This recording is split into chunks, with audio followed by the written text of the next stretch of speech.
Frank Chirisa. He's a 24-year-old stand-up comedian from Bulawayo.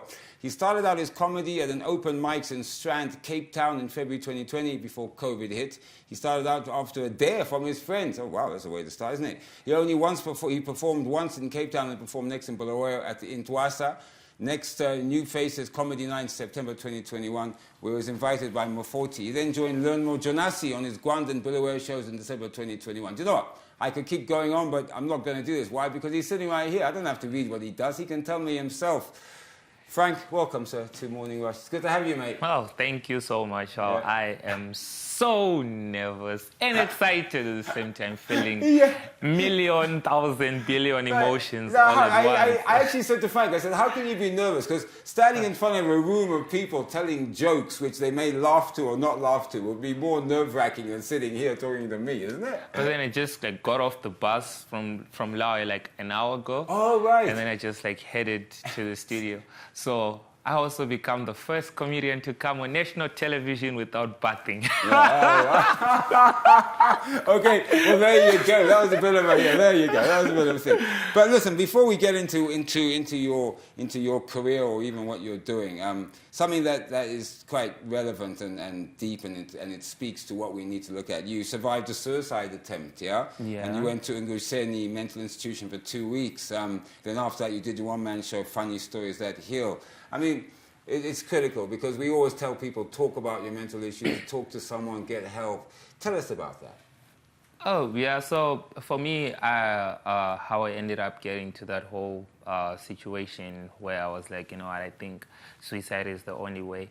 It happened, it's what happens to most men really, where you're going through things, but then you cannot talk about it with other people because, well, we are in a society really that says, you know, men are supposed to be tough, alpha male. The more you start, you know, accommodating that sensitive side of yours, you cease to be an alpha male. So to try and stay alpha, you know, you just have to keep quiet about it, and it keeps on building up until you get to the day, you know what, I'm done with this. But in my case, it was really documented. I remember the day that I left my suicide note, my parents panicked.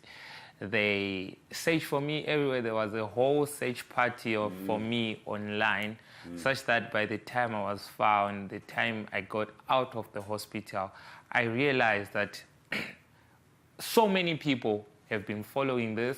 So many people want to see where this is going to end. And they cared. They didn't want you to go. You know what I mean? They didn't want you to go. Let's try and help him if we can. Exactly. Tell me, how did that feed into your one-man show? Because it appears that funny stories that heal, to speak about mental health awareness through comedy. Yes. So my stay in Ngucheni, right? My stay in Ngucheni was the realization where I ended up noticing that, wow, this is all funny. Everything that is going on around me is funny. I use humor to cope. I use humor to address. I use humor for grief, whether it's a breakup, whether it's death, it's loss, it's mistakes, whatever it is, I use humor to heal. So I just looked at my life and I was just like, you know what? I think with the platform that I have now, the people that have been following this, if I can go on and be vulnerable and let them know what's been going on, I could inspire millions of people with my story. And you know, sometimes even just 1, 2, as long as you can change and so hopefully stop some young man or anyone commit suicide or attempt to do that, you've made a difference, my brother. Trust me on that one. And well done for that, because for that Funny Stories That Heal, you got a Bulawayo Arts Award nomination in 2022, Matabeleland Award in 2023 for Outstanding Comedian. Yes. Right, but thank you for sharing with that. I know it's personal and it was really great to share with us and our viewers. I really appreciate that. Now, let's talk about your career. You know, let's talk about what are you doing? I mean, it's tough. You know, I always watch comedies, and I always wonder about that bloke at the end who starts shouting back, "You're rubbish, get off!" You know, that guy. You know, like that heckler bloke who you want to sort of throw a chair at. Yeah. Talk to me about some of your experiences and some of the shows you've done. My worst heckler experience was in Gwanda. It was like my third comedy performance. If I was my third or fourth or fifth, I was with Learn More Jonasi on his homecoming. So we went to Gwanda and they put me first. So Gwanda Hotel, these are like your gold partners. You know, I don't even know what they were doing there because they were not there for comedy. I figured they were there for the women that they saw coming for comedy. So I get introduced. I'm going on stage, right? They say, okay, and the next performer is Frank Chirisa. I stand up, I start going there. They start booing me. Like, before you even said the word. Before I even said anything, you know. So I get there, I'm like, Sullivan, and he's like, woo, funny piano. Like, you know, so I had a 10-minute set. I couldn't even go past 2 minutes. Because it was a hostile environment. But when you weren't even listening to you. And I cried like a baby.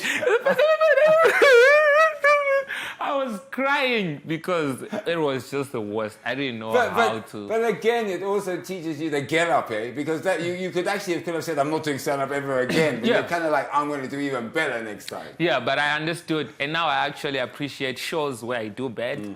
Because I know that I get to learn from shows where I do bad. Shows where I do good, I don't learn that much. I just get out with my ego stroke, like, I'm good at this. But shows where I do bad, I actually learn something. But then it's like there's a show where I do bad, and I want to know why I did, and I know why I did bad. Then there are shows where I get to do bad, and I don't know why I did bad. I get to feel terrible for like the next week, 2 or 3, even a month. You're like on a roller coaster. I can't even look at myself in the mirror when I am in that situation. Right, let's talk about something like King Kandoro. You work with him. With King, you work Nigel of Slick Pasta. Wow. You've headlined 2 one-man shows, Funny Stories in Bulawayo 2022 and Your Choice in Glory 2023. And you're said to be the first comedian to fill up Bulawayo Theatre to tape his 1-hour comedy special. And I've only got a few seconds. Talk to me about that. You're filming a 1-hour comedy special. That would be so cool. It's been long overdue, man. It's been 4 years was doing comedy, and I feel like now I am ready. So I'm a history maker. I like to do things that hurt. You know, like I'm not saying I enjoy hurting others, but when it comes to creatives, I want you to look at the moves I'm doing and get a little bit of hurt. So, when is it going to happen? Have you got the dates? Can people come? 24 and 25. 24, 25 August. And what, ticket sales or people? Yes, tickets are being sold. They're already being sold. Where can they get the tickets? King's Pharmacy, Bulawayo, 9th Avenue. So it's Saturday and Sunday. Saturday it's 5 p.m. to 7. Sunday it's 3 p.m. to 5 p.m. Is it just you, or do you have other guests? I do have opening acts. I have Tanya Alex from here, Harare, Maya Banks from Harare, Patrick S.P. Tino from Harare, and also I mixed Harare and Bulawayo. Bulawayo, I have Dijuni, I have Brandon, I have General, and Sisa, who is a poet. Well, there you have it. You heard the dates. This is Frank Chirisa, one of our up-and-coming stand-up comedians. I'm looking forward to the show. I hope I can make it, but even though it's in Bulawayo, I'll try to. Frank, thank you for coming on. Thank you so much for having me. It's a pleasure for you sharing us your story and your journey. I really appreciate that. Thank you so much.